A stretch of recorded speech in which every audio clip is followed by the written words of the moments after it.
안녕하세요. 오늘도 사연살롱을 찾아주셔서 감사합니다. 몇 년 전 딸을 시집 보낸 엄마예요. 불과 몇 년 전까지만 해도 제 인생에 이런 날이 오게 될 줄은 몰랐어요. 남편 하나 믿고 시집 와서 투명인간 취급받으며 살다가 몹쓸 병에 걸리자 하루아침에 헌신작처럼 내쫓겼을 땐 더더욱 그랬죠. 인생의 막다른 골목에 들어섰을 때 제 앞에 선택지는 딱 두 가지였어요. 신세한탄을 하며 남은 목숨을 연명하거나 죽기 살기로 달려들어 병과 싸워 이기는 거였죠. 저는 후자를 택했어요. 그건 삶에 대한 애착이 강해서가 아니라 나를 조롱하고 인간 이하에 취급을 했던 남편과 시댁 식구들한테 복수를 하고 싶었기 때문이었어요. 그렇다고 드라마 속 주인공처럼 드라마틱한 복수를 할 수 있을 거란 기대는 없었어요. 다들 알다시피 우리네 인생이 그렇게 원하는 대로 이루어지지는 않잖아요. 제가 원했던 건 보란듯이 잘 살아서 그까짓 것들은 내 인생에 아무런 영향도 미치지 못하는 하찮은 것들이란 걸 똑똑히 보여주는 거였죠. 일종의 우아한 복수요. 남편과 저는 병원에서 만났어요. 직장 동료긴 해도 남편은 의사였고 저는 간호사라서 동료라고 하기엔 거리감이 있는 사이였죠. 우리 부부가 처음부터 서로에게 호감을 느꼈던 건 아니었어요. 남편은 규모 있는 개인 병원을 소유한 의사 집안 장남으로 학벌과 재력은 물론 부모의 후광까지 더해서 병원에서 촉망받는 인재였고, 저는 하루 벌어 하루 사는 부모님 밑에서 죽어라 발버둥 친 덕에 간신히 간호대를 나와 간호사가 된 흙수저였거든요. 대학을 졸업하고도 근 5년 동안 학자금 대출을 갚느라 10,000원짜리 한 장 편하게 써본 적이 없었어요. 그러니 연애는 당초 내 인생에 없는 단어인 줄 알고 살아야 했어요. 물론 제가 연애를 하지 않은 걸 오로지 돈 때문이라고 할 수는 없어요. 따지고 보면 제 마음이 내키지 않았던 게 큰 이유였으니까요. 가난한 가정이 되기 그렇듯 부모님은 늘 돈 때문에 싸우셨어요. 두 분 모두 배움이 짧아서 번듯한 일자리를 얻을 수 없었던 탓에 생활고를 피할 수 없었거든요. 일용직을 전전하던 아빠는 일하는 날보다 집에서 술을 마시는 날이 더 많았고, 엄마는 건물 청소에 식당 설거지까지 하며 몸이 부서져라 일을 했지만 돌아오는 건 남편의 괴롭힘 뿐이었어요. 이 늦은 시간까지 어디서 뭐 했어? 너 남자 생겼냐? 나 몰래 밖에서 딴 사람 만나고 다니는 거지? 말해봐. 이 인간이 미쳤나? 내가 무슨 남자를 만나고 다닌다고 그래? 식구들 먹여 살린다고 미친년처럼 새벽부터 건물 청소해 식당 설거지까지 죽어라 일하고 온 사람한테. 아휴, 돈도 못 버는 주제에 꼴의 남편이라고 지 마누라 바람필까봐 두렵긴 한 모양이지? 인간아, 제발 정신 좀 차려라. 집구석에서 술 처먹고 쓸데없는 생각 그만하고 나가서 돈 벌 궁리 좀 해. 그도 싫으면 차라리 나가 죽던가. 아, 드디어 네가 속내를 드러내는구나. 그래, 나 내쫓고 딴 놈이랑 살림 차릴 생각이냐? 근데 내가 그렇게는 못 해준다. 오늘 너 죽고 나도 황천길 갈라니까 이리 와라 이거사. 술에 의처증까지 심해진 아빠는 밤마다 엄마를 괴롭혔고, 엄마는 제가 대학교 2학년에 올라가던 그해 호련히 집을 나가버렸어요. 있을 땐 그렇게 죽일 듯 괴롭히던 아빠는 엄마가 나가자 삶의 의욕을 다 잃은 사람처럼 변해버리더군요. 제 학비 버는 것도 버겁던 저는 졸지에 아빠까지 떠안고 살게 됐고, 아르바이트를 늘려도 생활은 전보다 더 힘들어졌어요. 아무리 발버둥 치고 수면 위로 올라가려고 해도 보이지 않는 손이 앙칼지게 제 발목을 잡고 심해로 끌고 들어가는 것 같았어요. 더는 못하겠다는 말이 목밑까지 차고 올라오던 그때 아빠는 제 어깨에 짐을 덜어주려고 그랬는지 생을 마감하고 말았죠. 아빠의 죽음 앞에 저는 마음껏 슬퍼할 여유도 없었어요. 산 사람은 살아야 했으니까요. 아빠가 돌아가신 뒤 저는 살던 집을 정리하고 학교 근처로 이사했어요. 줄어든 살림처럼 제 생활도 전보다 단출해졌어요. 생활에 학업과 아르바이트밖엔 없었거든요. 졸업 후 대학병원에 취직한 저는 학자금을 갚기 위해 악착같이 버티며 병원 생활을 했어요. 그러다 그곳에서 레지던트 생활을 하고 있던 남편을 만나게 되었죠. 남편은 간호사들 사이에서 그리 인기 있는 사람은 아니었어요. 환자를 위하는 마음은 알겠는데 같이 일하는 간호사들을 힘들게 했거든요. 웃는 얼굴로 부드럽게 부탁하면 좋을 걸 굳은 표정으로 명령하듯 하니까 좋아할 수가 없었죠. 간호사들 둘만 모여도 남편 욕을 하기 일쑤였어요. 저 역시 심적으로 약간의 여유만 있었어도 동료들과 남편 욕을 했을지 몰라요. 하지만 그때 저는 너무도 여유가 없던 시절이라 남의 일에 신경 쓸 시간이 없었어요. 그러던 어느 날이었죠. 오전에 과장님 회진이 끝나고 여유가 생겨서 차트 정리를 하고 있는데 언제 왔는지 남편이 말을 걸었어요. 정 간호사는 쉬는 날 뭐해요? 혹시 뮤지컬 좋아해요? 저도 그렇고 남편도 그렇고 평소 동료들과 사적인 대화를 하는 사람이 아니라서 남편의 질문에 당황했어요. 그래서 대답도 못하고 빤히 봤더니 남편이 긴장했는지 저랑 눈도 못 마주치고 말까지 더듬더라고요. 그냥 난 그저 공짜표가 생겨서 물어본 거예요. 싫으면 안 가도 돼요. 싫은 게 아니라 한 번도 뮤지컬을 본 적이 없어서 좋은지 싫은지도 잘 모르겠어요. 공짜표인데 안 갈 이유가 없죠. 좋아요. 같이 가요. 그러자 남편은 그제야 안도하는 듯 피식 웃더군요. 그리고는 공연 날짜와 시간을 종이에 적어주었고 간호사들이 오자 도망치듯 자리를 떠났어요. 나중에 남편한테 그날 왜 나한테 뮤지컬을 보러 가자고 했냐 물었더니 다른 간호사들과 달리 저만 자기한테 화도 안 내고 뒤에서 흉도 안 봐서 내가 자기를 좋아하는 줄 알았다고 하더라고요. 그래서 일단 만나보고 괜찮으면 사귈 생각에 데이트 신청을 했다나요. 그 말에 좀 어이없기는 했지만 그래도 연애 한번 안 해본 사람이 딴에는 용기를 냈다는 거에 별 말 없이 넘어가 주었어요.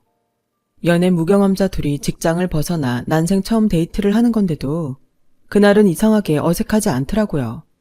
병원에 와서는 전혀 다른 남편 모습도 새롭고 연애 경험이 없어서 그런가 평생 공부만 했던 사람이라 그런가 능숙하지 않고 풋풋한 청년미가 있어서 좋았어요. 만약 남편이 여자를 상대하는 게 능숙한 사람이었다면 오히려 제가 주눅이 들어 불편했을 거예요. 남편과의 연애는 뜨겁게 타오르진 않았지만 나름의 적절한 온도를 유지하는 연애였어요. 병원에서 오랜 시간 의사와 간호사로 손발을 맞춰와서 그런지 몰라도 호흡도 잘 맞고 서로에 대한 믿음이 있어서 만나는 내내 사소한 일로 싸우거나 이별할 생각한 적은 한 번도 없었으니까요. 집안 차이 외에는 사실 걸릴 게 없는 사이였어요. 하지만 연애만 하고 끝날 거라면 몰라도 결혼 얘기까지 나오는 사이가 되고 보니 집안 형편 차이가 가볍게 느껴지지만은 않더라고요. 예비 시부모님은 서울대 CC로, 아버님은 의대, 어머님은 영문과를 졸업하셨고 제 남편과 3살 아래 시누이도 명문대 출신이었어요. 무엇보다 어릴 때부터 영어 교육을 위해 집에서 영어를 사용한 덕에 가족 모두가 외국어 능력자이기도 했어요. 거기다 외가의 재력이 엄청나서 남편과 시누이 모두 유치원 때부터 전담 기사가 있었다고 하더라고요. 고등학생 때까지도 월세방을 전전하던 우리 집과는 천지 차이가 나는 집이었죠. 당연히 시어머니와 시누이는 처음부터 우리 결혼을 반대했어요. 긴 세월 동안 부잣집 사모님으로 살아오셔서 그런가 드라마 속 사나운 시어머니들처럼 상스러운 말투로 제게 험한 말을 내뱉진 않으셨지만 저를 탐탁치 않아 하신다는 건 확실히 알 수 있었어요. 제게 언제나 정중하게 거리를 두고 행동하셨거든요. 그건 시누이도 마찬가지였고요. 그 집에서 그 흐름을 읽지 못하는 건 제 남편뿐이었어요. 아니, 어쩌면 남편은 알고 있으면서도 모른 척 했던 건지도 모르겠네요. 이렇게 극명한 차이가 나는 상황에 반대까지 무릅쓰고 결혼할 수 있었던 건 시아버지 덕분이었어요. 아버님은 가난한 시골 농가의 아들로 소위 말하는 개천에서 난 용이었어요. 너무 가난해서 대학 시절 매학기 등록금 때문에 곤혹을 치러야 했던 아버님은 당시 여자친구였던 저희 시어머니 집안의 도움으로 무사히 대학을 졸업할 수 있었고 의사고시에 패스하자마자 대릴사 위로 처가해서 장인 장모를 모시고 사셨다고 해요. 바나나를 먹은 것도 그때가 처음이고 집안에 화장실이 있는 집에 사는 것도 그때가 처음이라 아침에 눈을 뜰 때마다 남의 집에 와 있는 것처럼 불편하고 어색했다고 하시더군요.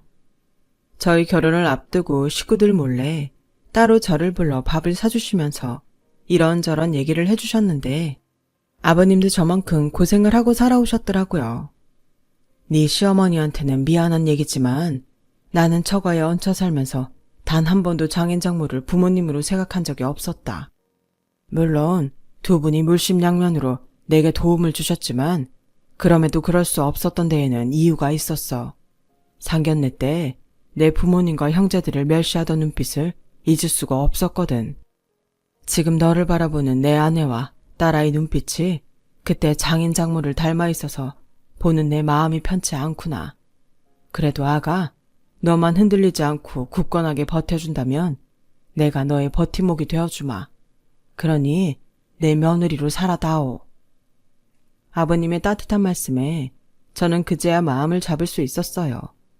솔직히 결혼 얘기가 나오고 시댁에 처음 인사를 다녀온 이후로 이 결혼을 해도 되는 건지 고민이 많았거든요.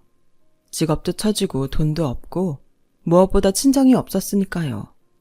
거기다 시어머니와 시누이가 저를 마음에 들어하지 않는 것도 그렇고요. 그런데 집안의 어르신인 아버님이 제 편이 되어주겠다고 하시니까 천군만마를 얻은 것 같았어요. 집안에서 누구도 아버님 뜻을 어길 수 있는 사람은 없었거든요. 비록 장인의 힘으로 병원장이 됐지만 오늘날 병원을 키우고 재산을 늘린 건 분명 아버님의 노력이었고 공이니까요. 저희 시어머니가 형제들 앞에서도 당당히 어깨를 펼 수 있는 것도 다 저희 아버님 덕분이기도 했고요. 하지만 아버님조차도 저희 부부를 데리고 살겠다는 어머님의 뜻은 결국 꺾지 못하셨어요. 어차피 결혼 후에도 병원 일을 그만둘 생각이 없었던 저는 끝까지 시집살이를 반대할 처지는 아니라서 집 문제만큼은 순순히 어머님 뜻을 따르기로 했어요. 처음 1, 2년은 별다른 문제 없이 조용히 지나갔어요. 식사는 상주 도우미 아주머니가 맡아서 하셨고 청소는 따로 업체 사람을 불러야 했기 때문에 집안일에 한해서 저는 딱히 할 일이 없었거든요. 그저 아침에 시부모님께 문안 인사드리고 집안 경조사가 있을 때 며느리 역할만 하면 됐으니까요. 그러다 제가 임신을 하면서 병원 일을 그만두고 집에 있는 시간이 길어지자 조금씩 제가 몰랐던 문제들이 눈에 보이기 시작하더라고요. 그동안 바빠서 미처 신경을 못 썼는데 집에서 일하는 도우미 아주머니가 저와 시댁 식구들을 차별하고 있더라고요. 병원 일을 하면서 그 힘들다는 태움도 견뎌낸 저였지만 내 집에서 일하는 사람한테까지 업신여김을 당하고 보니 그 충격은 생각보다 컸어요. 사소하게는 차와 커피도 저만 다른 브랜드로 내주더라고요. 이댁 사모님과 아가씨는 전부터 이 브랜드 제품만 고집해서 드세요. 혹시 작은 사모님도 원하는 브랜드가 있으면 말해주든가요. 그럼 그걸로 사다가 내드릴 테니까. 눈까지 내리깔고 그러길래 그냥 어머님 드시는 것과 같은 걸로 달라고 말하고 돌아서는데 제 뒤통수에 대고 들으라는 듯 비아냥거리는 거예요. 참, 맛은 알고 달라는 건지 원. 아주머니, 지금 뭐라 그러셨어요?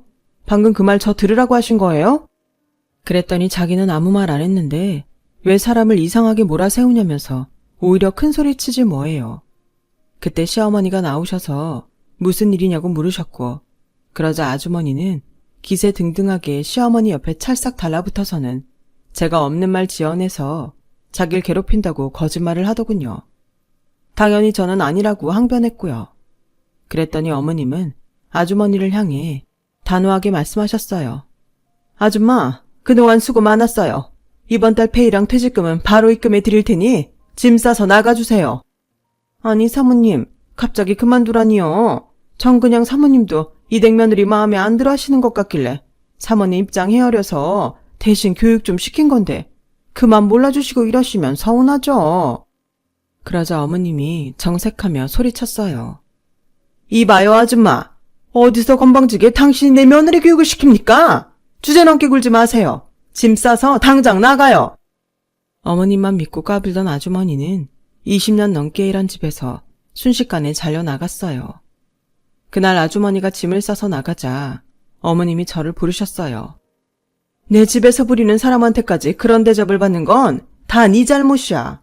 남의 집이라는 사람들은 자기가 모실 사람과 무시할 사람을 귀신같이 알아보는 법이거든. 20년 넘게 내 집 일하던 사람을 네가 내쫓았으니 오늘부터 사람 구할 때까지는 집안일은 네가 맡아서 해라. 그리고 다시는 이런 일 없도록 해. 얼핏 보면 그래도 팔은 안으로 굽는다고 남이 아닌 며느리 편을 들어주었나 보다 하겠지만 실상은 그게 아니었어요. 이게 다 밖으로 새어나가는 말을 막으려는 있는 집 사람들의 전형적인 패턴일 뿐이었으니까요.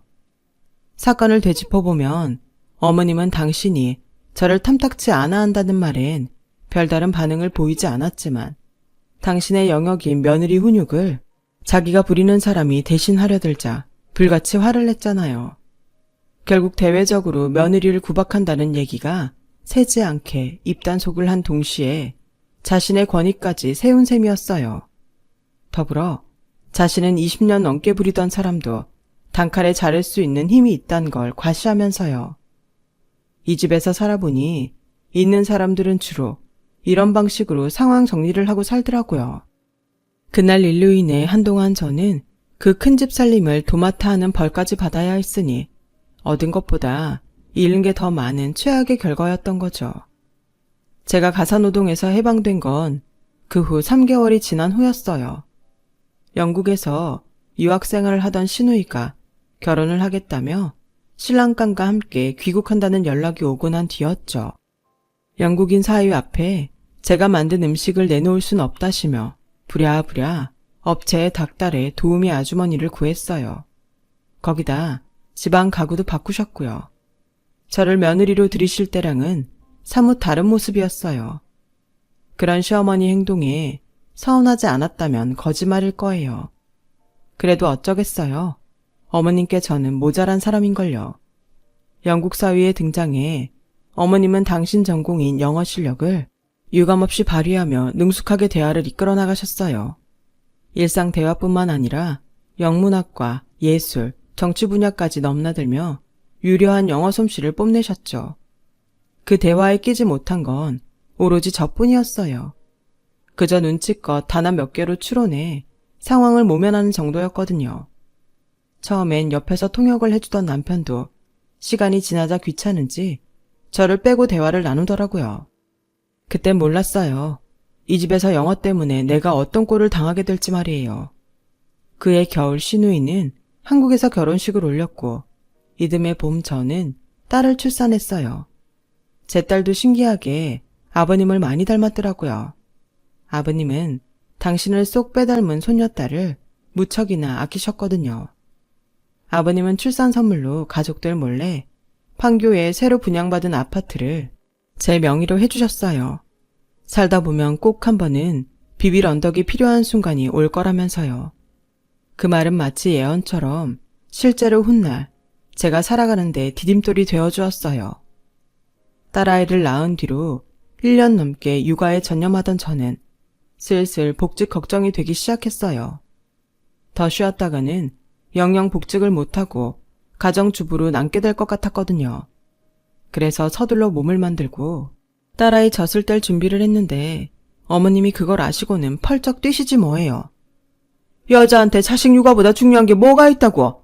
어른들 허락도 없이 멋대로 젖까지 떼겠다는 거니? 네 몸이야 네가 알아서 하는 거지만 내 손녀와 관계된 일은 앞으로 나한테 허락받고 행동하도록 해라. 그깟 간호사 일이야? 그리 중요한 것도 아닌데 뭘 그렇게 극성이야? 너 아니어도 할 사람 많잖아. 그러니 이참에 일 그만두고 육아에 올인할 생각이나 해. 괜히 집안 시끄럽게 하지 말고. 어머님, 그러지 마시고 저 병원에 돌아갈 수 있게 허락해 주세요. 어려운 형편에 힘들게 한 공부예요. 이렇게 끝내고 싶지는 않아요, 어머님. 저한테는 육아도 중요하지만 일도 그 못지않게 중요하거든요. 예, 누가 들으면 네가 나라라도 구하는 일 하는 줄 알겠다. 기껏 의사들 뒤치다거리나 하는 게 뭐 좋다고 이 난리니? 되도 않는 고집 그만 부리고 앞으로 자식 교육은 어떻게 할 건지 그 걱정이나 해. 어머님의 말 속에 그동안 제 직업을 어떻게 바라보셨는지가 그대로 들어있더라고요. 의사 뒤치다거리라니요. 간호사도 엄연한 의료인인데 어떻게 그런 식으로 폄하하실 수가 있는지 생각할수록 화가 났어요. 그래서 남편을 구슬러 복직할 기회를 엿보고 있었는데 하필 그때 아버님이 병원에서 뇌졸중으로 쓰러지시고 만 거예요. 첫째가 빨라서 큰 고비는 넘기셨지만 반신불수가 되는 바람에 더는 병원 원장직을 이어나가실 수 없게 됐어요. 병원 일각에서는 제 남편을 병원장에 올리는 걸 반대했지만 병원 지분의 상당량을 보유한 어머님 독단으로 남편을 원장직에 올리셨어요. 그렇게 남편은 대학병원을 나와 아버님 병원을 물려받게 되었어요. 그리고 저는 집에서 육아와 더불어 아버님 병수발까지 맡게 되었고요. 아버님은 몸이 쇠약해지고 나니 심적으로도 무너지시는지 저만 보시면 그렇게 눈물을 흘리셨어요. 60평생 그 많은 의료서적을 보시고 현장에서 의료 지식을 쌓으셨지만 당장 당신 손가락 하나 마음대로 움직이지 못하게 되자 그 괴리감에 고통스러워 하시더라고요. 날이 갈수록 무너져 내리는 아버님을 보는 저도 힘들긴 마찬가지였어요. 아버님과 제가 힘겨운 투병 생활을 하는 동안 어머님은 병원 일에 발벗고 나서기 시작하셨어요. 남편의 노력에도 불구하고 병원 실적은 점점 떨어지기 시작했고 거기에 몇 번의 의료사고까지 겹치면서 위기를 맞게 되었어요. 고비 때마다 어머님은 자산을 매각해 병원에 적자를 메우셨고 남편은 그렇게 한 고비씩 넘길 수 있었어요. 그러다 제 딸이 유치원에 들어가던 해 아버님은 세상을 떠나시고 말았어요. 그리고 본격적인 시련이 찾아왔죠. 그동안 아버님 때문에 눈에 가시인 저를 참아 넘기셨던 시어머님과 시누이인 대놓고 싫은 티를 내기 시작했어요. 결혼 후 1년 반도 안 돼 이혼당하고 한국으로 쫓기듯 돌아온 시누이는 자기 인생이 불행해진 걸 마치 제 탓으로 돌리려는 양 제게 화풀이를 하는 낙으로 살았어요. 제 앞에서 제 욕을 하는 건 물론이고 제 행동 하나하나에 딴지를 걸었어요. 문제는 어이없게도 제가 그 말을 온전히 알아듣지 못했다는 거예요. 어머님과 시누이가 영어와 불어를 섞어가며 제 흉을 봤거든요. 분명 모녀가 대화하는 분위기를 보면 내 욕을 하는 게 분명한데 영어로 대화를 하다가도 중요한 단어는 꼭 불어나 그 밖의 언어로 대치해 사용하니 도무지 알아들을 방법이 없더라고요. 그러니 내 앞에서 내 욕을 들으면서도 정작 당사자인 저는 바보처럼 아무 말도 못하는 꼴이 되고 만 거죠. 그러다 하루는 초등학생 딸아이가 제 아빠한테 외국어 문장을 묻더군요. 딸은 어릴 때부터 영어 유치원을 다니고 시어머니 등살에 외국어 공부를 누구보다 열심히 해왔어요. 영어 외에 중국어랑 불어도 조금 하는 터라 아빠한테 종종 모르는 표현을 묻곤 했기에 그날도 그런가 보다 생각했어요. 그런데 딸아이 질문에 남편 얼굴색이 변하더라고요. 그리곤 화를 냈어요. 그런 상스러운 소리는 어디서 들었어? 도대체 당신은 집에서 애한테 뭘 보여줬길래 애가 이런 소리를 해? 어떻게 애 입에서 이런 말이 나와? 그랬더니 딸아이가 울먹이며 말했어요. 고모랑 할머니가 엄마한테 한 말이야, 아빠. 이게 그렇게 나쁜 말이야? 근데 왜 할머니랑 고모는 엄마한테 이런 소리를 하는 건데? 그 말에 다리에 힘이 쫙 풀리더군요. 지금까지 제 딸아이는 할머니와 고모가 자기 앞에서 제 엄마한테 욕하는 걸 매일같이 듣고 살았다는 사실에 경악할 수밖에 없었어요. 남편은 그 길로 어머님 방에 들어가 한참을 큰 소리로 싸우고 나왔어요. 그리고도 아직 화가 덜 풀렸는지 여동생한테까지 전화해 욕을 퍼부으며 한 번만 더 애드는 앞에서 그딴 소리 짓거리면 가만 안 둘 거라고 했어요. 한참 뒤 방으로 돌아온 남편은 말없이 저를 쳐다보며 한숨을 쉬었어요. 나랑 결혼한 지 몇 년째인데 아직도 넌 엄마랑 정은이한테 그딴 소리를 듣고 사냐. 못 알아듣는 말로 네 욕을 한 엄마랑 정은이도 문제지만 내 보기엔 너도 문제야. 아무리 외국어가 안 돼도 네 눈 앞에서 네 욕하는 걸 느낄 거 아냐. 사람이라면 어떻게 그걸 모르겠어. 그럼 참지 말고 들이박았어야지. 왜 무식한 엄마 때문에 내 딸이 그런 더러운 소리를 알게 하냐고. 네가 그러고도 엄마라고 할 수 있니? 너란 사람은 자존심도 없어. 안 그래도 병원 일 때문에 골치 아파 죽겠는데 너까지 날 힘들게 하면 난 어떻게 살란 말이야. 너 앞으로 살림이고 뭐고 다 때려치우고 학원을 다니든 과외를 받든 어학 공부 좀 해. 알았어? 그리고 은솔이는 영국 기숙학교로 보낼 테니까 그런 줄 알아. 남편은 딸아이를 위한 결정이라며 어린 딸을 영국으로 보냈어요. 제가 영국에 따라간다고 했더니 가소롭다는 듯 그러더군요. 애초에 은솔이를 영국으로 보내게 된 건 너 때문이었어. 네가 병신처럼 딸 앞에서 욕이나 듣고 사는 거 안 보이려고 보낸 거니까. 막말로 네가 영국에 따라간다고 예솔이한테 뭘 해줄 수 있겠어? 제발 현실 좀 직시해라. 결국 제 딸의 영국 생활은 어머님과 시누이가 저 대신 도맡게 되었고 저는 1년에 한두 번 정도 딸아이와 전화 통화를 하는 게 고작이었어요. 그나마도 시간이 지나면서 현지 학교에 적응이 된 딸은 저보다는 친구들과 어울리기에 바빴고 그렇게 딸과 멀어지기 시작했죠. 그러는 사이 저는 남편의 오랜 외도와 저를 둘러싼 시댁 식구들의 노골적인 멸시와 조롱에 불면증과 그 밖의 무기력증 등으로 고통받게 되었어요. 그러다 제가 암에 걸렸다는 사실을 알게 되었죠. 이미 주변 장기까지 전이가 많이 돼서 수술도 불가능한 상태였어요. 병원에선 대개 이런 상태의 환자한테 항암 치료를 제의하기보다는 가족과 마지막 시간을 보내길 권하곤 해요.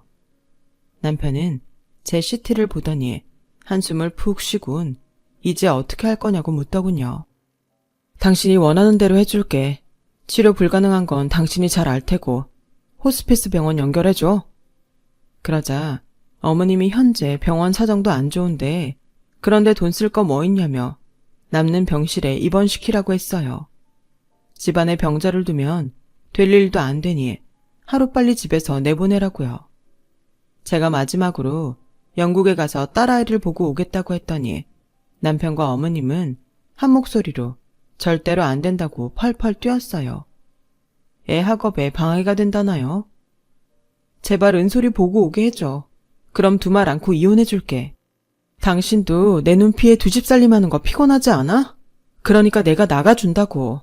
어머님도 제 꼴 보기 싫으시잖아요. 제 장례식에 오셔서도 아가씨랑 외국어로 제 욕하실 텐데. 전요, 더는 그 꼴 못 보겠어요. 그러니까 제발로 나가드린다고요. 그렇게 저는 이혼 약속을 앞세워 5년 만에 딸아이를 볼 수 있었어요. 못 본 사이 어른이 다 됐더라고요. 딸아이와 영국에서 일주일을 보낸 저는 한국으로 돌아와 집을 나왔어요. 그리곤 아버님이 남겨주신 아파트로 들어갔어요. 남편은 병원 경영 상태가 안 좋아 현금이 없다며 제 계좌로 얼마 안 되는 위자료를 보내주었어요. 17년 결혼 생활은 그렇게 끝이 났어요. 혼자 살기 시작하면서 제 일상에 많은 변화가 있었어요.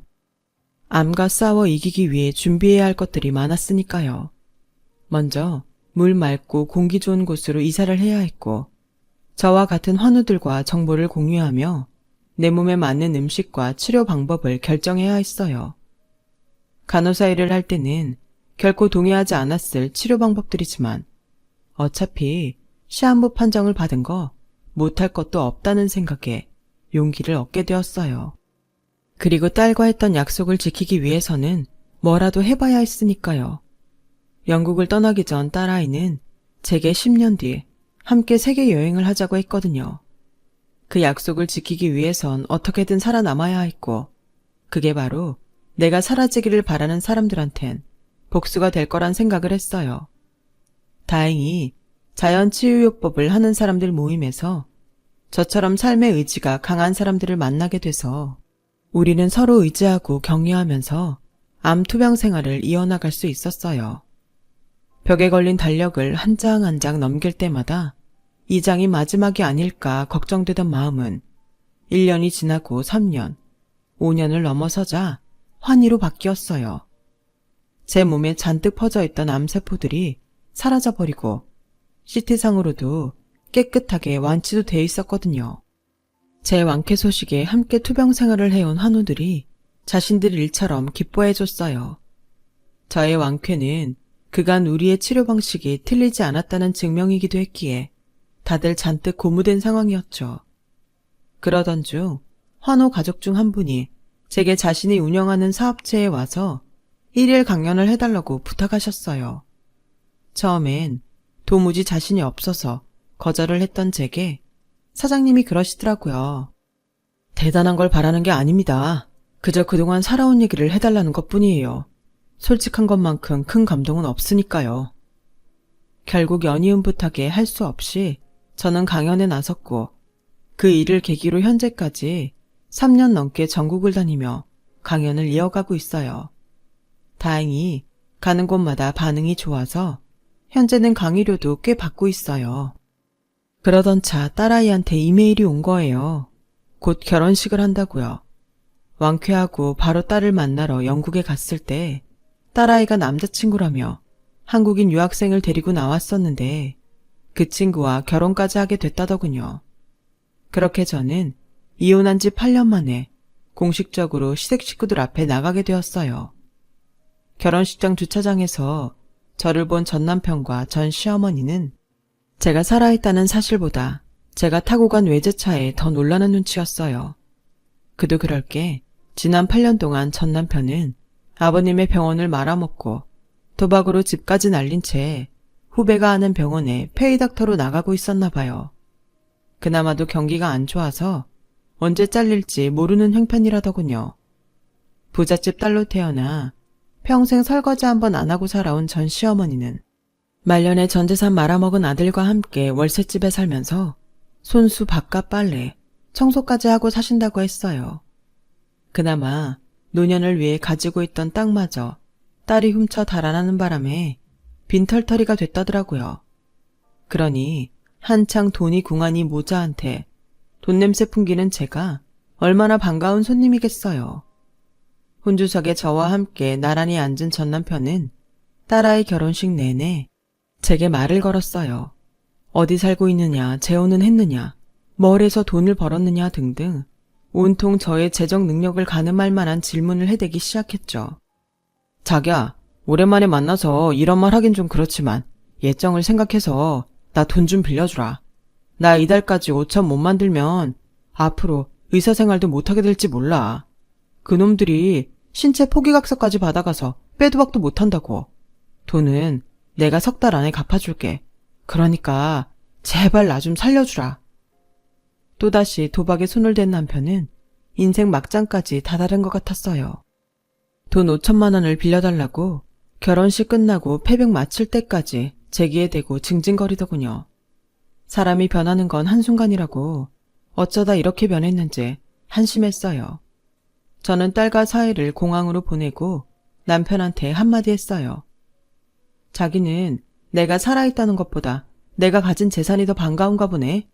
그런데 헛물 켜지 마. 암 걸린 아내한테 돈 3천 쥐어주고 내쫓은 인간한테는 그림의 떡이니까. 내가 어떻게 돈을 벌었냐고? 그간 너랑 네 엄마 네 여동생한테 받았던 암덩이 팔아 마련했다. 니네 집에선 투명인간처럼 살던 나한테 사람들이 돈 주면서 내 얘기를 해달라고 그러더라. 더 감동스러운 건 있지? 내 얘기를 들은 사람마다 나 대신 화를 내면서 니네 집구석 인간들을 욕하더란 거야. 그런 미친 인간들하고 어떻게 17년을 버티고 살았냐고 말이야. 너랑 살 땐 내 몸을 상하게 하던 네 엄마 욕설도 니네 집을 나오니까 돈이 된다는 게 신기하지 않아? 지난 17년간 니들 모자는 내 가슴에 수없이 비수를 꼽았지만 난 이렇게 상처 하나 없이 잘 살고 있어. 그 얘긴 말이야. 니들은 내 인생에 쥐똥만큼도 영향을 줄 수 없는 하찮은 것들이란 소리야. 내 말 알겠니? 어머님도 알아들으셨죠? 영어에 프랑스어까지 섞어서 며느리 욕하시는 분인데 한국어 정도는 알아들으실 거 아니에요. 참 어머님, 어지간하면 이제 그 욕 좀 끊고 사세요. 사람이 없어 보이잖아요. 세상 고상한 척은 혼자 다 하시면서 늘 입에 걸레를 물고 사세요? 왜요? 수입산 걸레는 냄새 안 날까봐 주구장창 입에 달고 사시는 거예요. 그래봤자 걸레는 결국 걸레랍니다. 돈은 없어도 품위는 지키셔야죠. 모자한테 알뜰하게 충고까지 마치고 저는 집으로 돌아왔어요. 그리고 8년 만에서야 복수를 끝낸 저는 그날 밤 2다리 쭉 뻗고 편히 잠들 수 있었답니다. 남은 삶 욕심내지 않고 좋은 일 하면서 열심히 살아보려고 합니다. 제 얘기 들어주셔서 감사드려요. 건강이 최고예요. 건강 조심하시고 복도 많이 받으세요. 여러분, 사연 댓글에 응원과 현명한 조언 부탁드려요. 좋아요와 구독은 저에게 큰 힘이 됩니다. 오늘도 좋은 일 가득하세요.